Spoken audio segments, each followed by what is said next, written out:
Archivos del Sur y la Biblioteca Popular Osvaldo Bayer de Villa Langostura presentan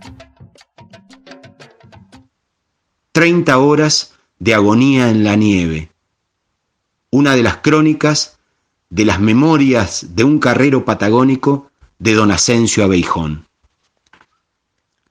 En 8 años, Carlos se había convertido en un notable conocedor de los secretos del campo patagónico. Por ello, en ese día serenísimo, pero gris, del mes de julio, notó en el vuelo de las avutardas hacia el norte y el desfilar zigzagueante de las ovejas hacia el este, por entre los senderos de los matorrales en los faldeos, la evidencia de que se avecinaba una fuerte nevazón antes que finalizara el día, y comenzó a adoptar las precauciones necesarias. Hacía un mes que había dado por terminada la temporada de viaje con las chatas hacia la cordillera, y sus caballadas se hallaban ya seguras en los lugares de invernada. Galopó hasta el puesto de su cuñado Martín, que se hallaba ausente por unos días, para visitar a su hermana y sobrinos y a la vez proveerlos de lo necesario para afrontar el temporal de nieve. Causó alegría su llegada providencial, pues la joven mujer aún no era práctica en afrontar la rudeza patagónica. Como primera medida, Carlos acarrió abundante leña, carneó 2 capones, encerró las 2 vacas lecheras y repuntó las ovejas rezagadas hacia los bajos. Cuando comenzó a nevar, Carlos salió a cambiar caballo por otro de refresco para dejar de nochero. Halló la tropilla a una media legua de distancia y después de cambiar caballo y ensillar el de refresco, lo dejó atado a un matorral y a pie se alejó unos 300 metros para sacarle las maneas a varios animales a fin de que no se murieran en caso de que la nevazón fuera muy prolongada. Esto le llevó más de media hora de tiempo y lo alejó poco a poco del lugar donde había dejado el caballo. Cuando ya oscuro llegó de vuelta, solo halló un pedazo de cabestro aún atado al matorral, pero el caballo no estaba. Un zorro, siguiendo las prácticas de estos animales cuando se hallan hambrientos, había masticado el cabestro hasta cortarlo, y el caballo, al quedar libre, se había alejado entre la oscuridad y la nieve. Lo buscó por los contornos, escuchando atentamente para localizarlo por el ruido del tranco, pero sin resultado. Tampoco se lo podía seguir por el rastro en semejante oscuridad. La nevazón se había tornado intensamente tupida, y con toda precaución comenzó a caminar hacia la casa. Un ruido de matorrales y pedregullo pisado que oyó lo hizo variar el rumbo en la creencia de que podía tratarse de su caballo, pero resultaron ser animales ariscos que se alejaron al trote al notar su proximidad. Tuvo el pálpito de que este desvío de rumbo podía resultarle una pérdida de orientación, porque al tratar de volver sobre él mismo, la oscuridad y la nieve se lo impidieron. Tomó entonces un rumbo calculado, tanteando en las tinieblas la inclinación de los arbustos, que en la Patagonia es siempre de oeste a este, debido a la acción casi permanente de los vientos. Era difícil que en la corta distancia que lo separaba de la casa no diera con ella, con los corrales inmediatos, o que, al pasar cerca, no oyera los ruidos típicos de toda casa, o no percibiera la luz de la misma, o no fuera oído por los perros que había dejado atados y que al ladrar lo habrían orientado. Comenzó a entonar canciones y silbar. Tal vez su hermana habría desatado los perros y si éstos lo oían se allegarían a la casa. Pero pasaba el tiempo en medio del más profundo silencio, solo interrumpido por el levísimo ruido del goteo de la nieve al licuarse en las ramas de los matorrales. Cuando inició la caminata en su puesto rumbo a la casa, había tenido la precaución de contar sus pasos. La distancia era de unos 3.000 metros y de acuerdo a los pasos caminados ya había recorrido más de 4.000 sin dar con ella o sus inmediaciones. Se había perdido y el hecho de que los perros no lo hubieran oído era indicio de que la marcha había sido en mal rumbo y la casa se hallaba lejos. Se detuvo intranquilo y escuchó. El silencio era tan impresionante que llegaba a deprimir el ánimo. En la oscuridad no veía los copos de nieve, pero los sentía asentársele en la cara y transformarse en agua. Si seguía caminando, no podía saber si se acercaba a la casa o se alejaba de ella, y si se detenía, el frío terminaría por entumecerlo. Si por lo menos tuviera el poncho, podría sentarse al reparo de algún matorral y esperar el día, pero para su mal lo había dejado sobre el caballo ensillado para que no le entorpeciera el trabajo de desmanear los animales. Optó por caminar describiendo círculos cada vez más abiertos, como una mayor posibilidad de dar al fin con la casa. Marchaba despacio, para no cansarse ni sentir los efectos del frío. Notaba cuando subía o bajaba cuestas, pero sin verlas. Muchas veces tropezaba con matorrales o zanjones que le motivaban caídas, y en cada una de ellas sentía infinitos deseos de quedarse en el suelo y dormir, pero la seguridad de que ello le significaría la muerte inevitable le daba energías para seguir marchando. Se detenía unos minutos para descansar. Lanzaba alternados silbidos y escuchaba, siempre sin percibir el menor ruido. La nieve, cuando cae en forma tan tupida, tiene la propiedad de ahogar los sonidos en forma tan notable que un ruido que en tiempo normal se oye desde 1000 metros, cuando nieva no se oye ni de 300. Los tropezones y caídas lo cansaban mucho. Calculaba llevar ya más de 10 horas extraviado y que, a la llegada del día, que no podía estar lejos, podría orientarse. Sabía que incluso la marcha en círculo había fallado. Estaba totalmente extraviado y tanto le daba marchar en un rumbo como en otro, porque solo la casualidad podía hacerlo dar con la casa. Horas antes había querido hacer fuego, pero los fósforos estaban humedecidos y no fue posible. Estaba obligado a seguir caminando en medio de esa oscuridad y ese silencio, más aterrador que los campos de batalla de Melilla. Allá por lo menos tenía con qué y de qué defenderse, pero aquí, solo en estas eternas noches del invierno patagónico que duran hasta 15 días, únicamente Dios podía auxiliarlo. El día no llegaba.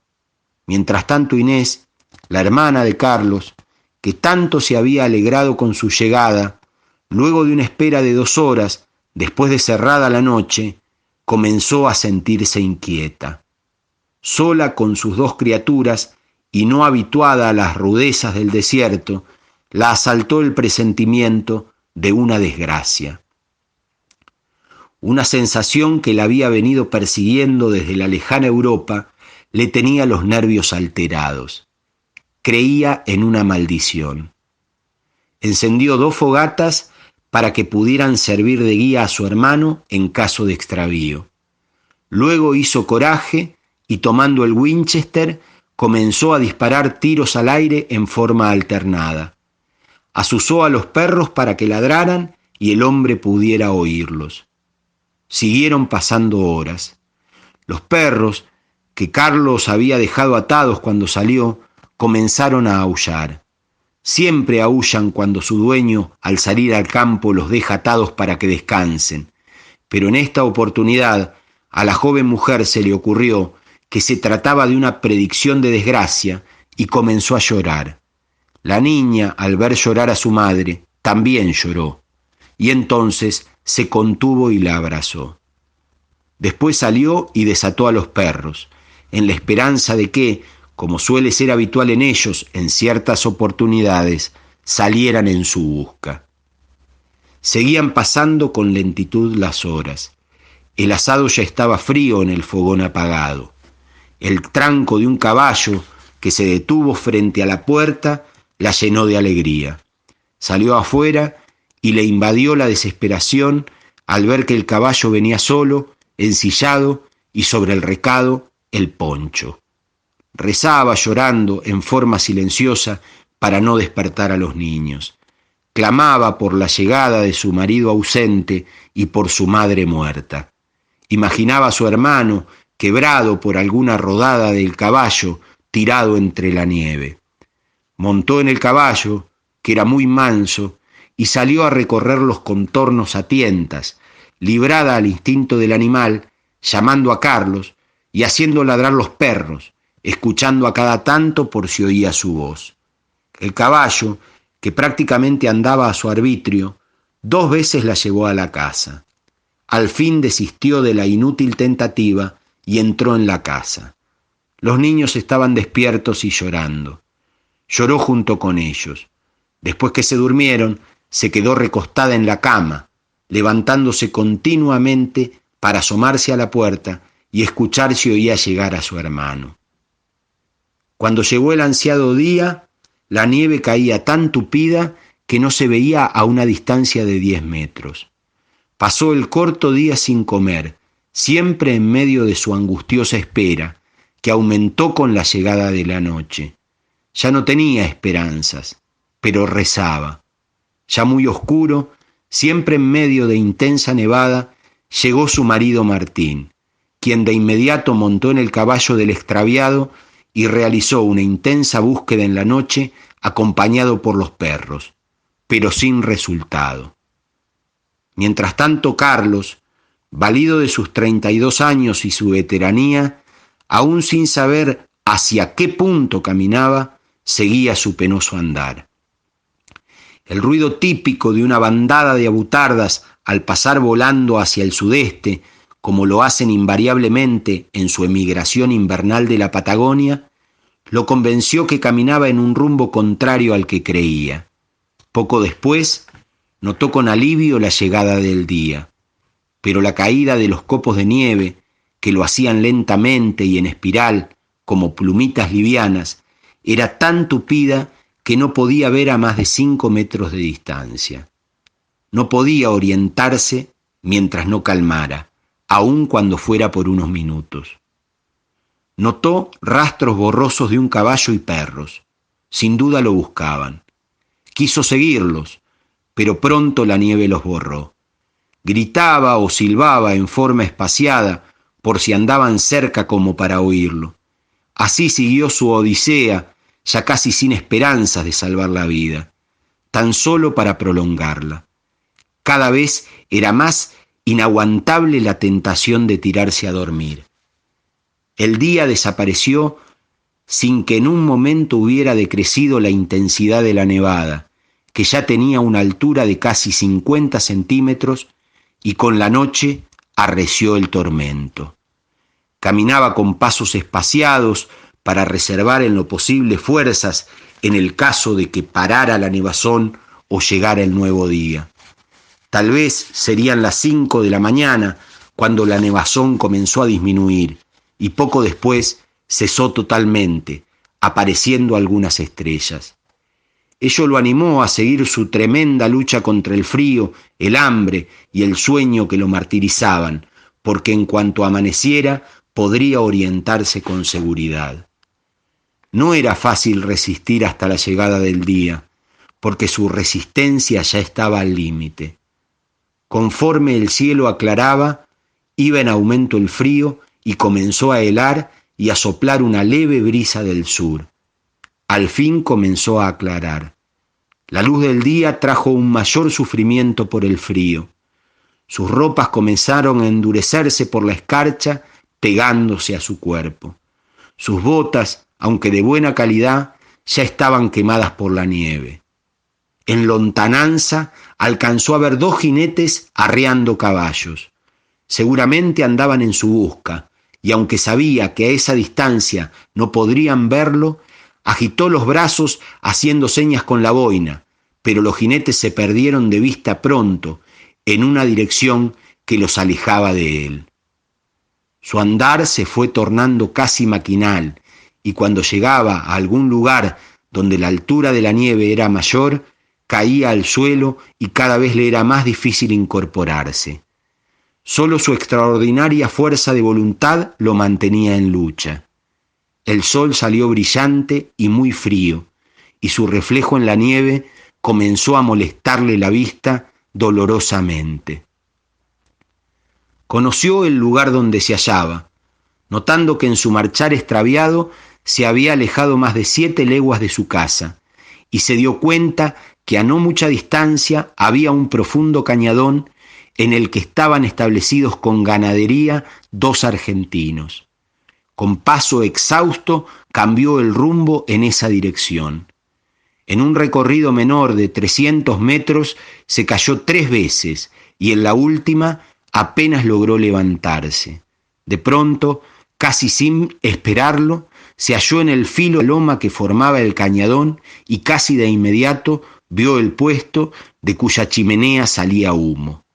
En su alegría trató de apresurar la marcha cuesta abajo en la pendiente y cuando quiso darse cuenta se había metido hasta la cintura en un baldón de nieve formado al reparo de una gran mata de molle. Se desplomó de nuevo y pese al gran esfuerzo realizado no pudo volver a incorporarse. Lo invadió una inmensa amargura al pensar que tendría que morir con el auxilio a la vista. Su garganta estaba enronquecida y desde el puesto nunca podrían oírlo, y menos verlo, porque la mata de molle lo impedía, aunque él, por entre los intersticios de las ramas cargadas de nieve, veía perfectamente el puesto a menos de 2 kilómetros de distancia.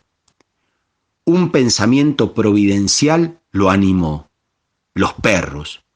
Ellos podrían oírlo pese a la debilidad de su garganta, y con sus ladridos avisarían a los dueños.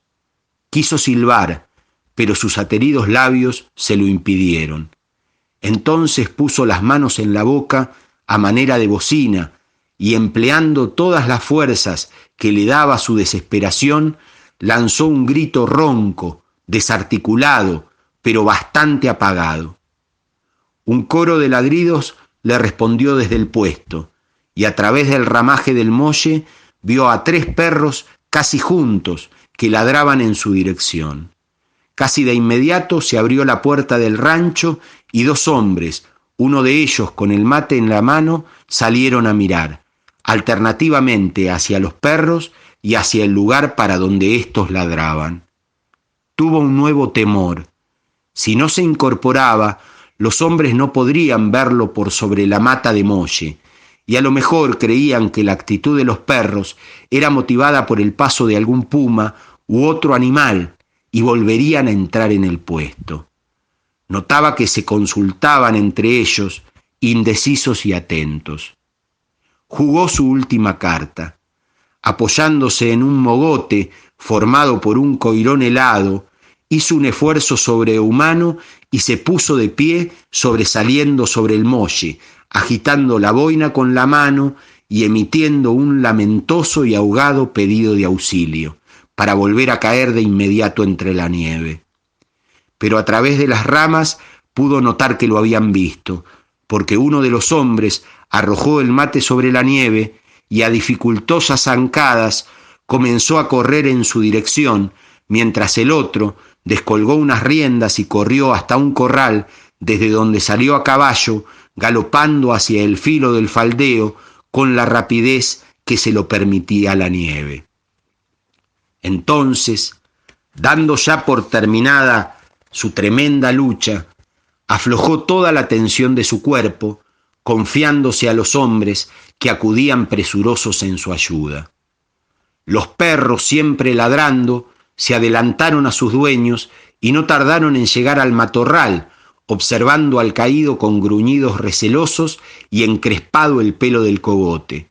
Pero casi de inmediato, como conociendo su trágica situación, comenzaron a gemir y a agitar la cola en forma cariñosa, a la vez que dirigían ahora sus ladridos en dirección a sus amos, como pidiéndoles que se apresuraran. 10 minutos después, casi simultáneamente, llegaron los 2 hombres que lo ayudaron a levantarse, exclamando: «Don Carlos, ¿pero qué le ha pasado, amigo? ¿Cómo anda a pie?». La emoción del auxilio solidario ahoga al hombre que con intensa emoción apenas alcanza a balbucear: «Aquí me tiene, amigo, de nuevo en la mala». A caballo lo condujeron a la casa, donde luego de despegarle las ropas adheridas al cuerpo por el hielo, lo friccionaron con nieve y le dieron a beber café caliente y ginebra. La entrada en calor aumentó en forma extraordinaria el dolor de las quemaduras de la escarcha. 4 horas más tarde llegó una de las comisiones que lo buscaban. Después llegaron otras, que al terminar de caer la nieve habían podido localizar sus rastros y seguirlos. Ante la gravedad de las quemaduras, una de las comisiones salió en busca de sus familiares y de una mujer con buenos conocimientos de medicina y cirugía, doña María de Gastaldi, establecida con su marido en Las Vertientes, a 5 leguas de distancia, cuidando ovejas a interés.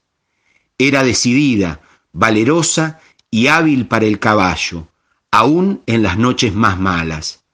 Llegaron de vuelta al día siguiente, pero poco se pudo hacer en favor del herido, que pese a las curas efectuadas, murió a los 2 días de haber sido hallado. 30 horas de agonía en la nieve. Una de las crónicas de las memorias de un carrero patagónico de don Ascencio Abeijón. Presentó Archivos del Sur. Para comunicarse, 0294 154 32 45 85 o al Facebook de la Biblioteca Popular Osvaldo Bayer.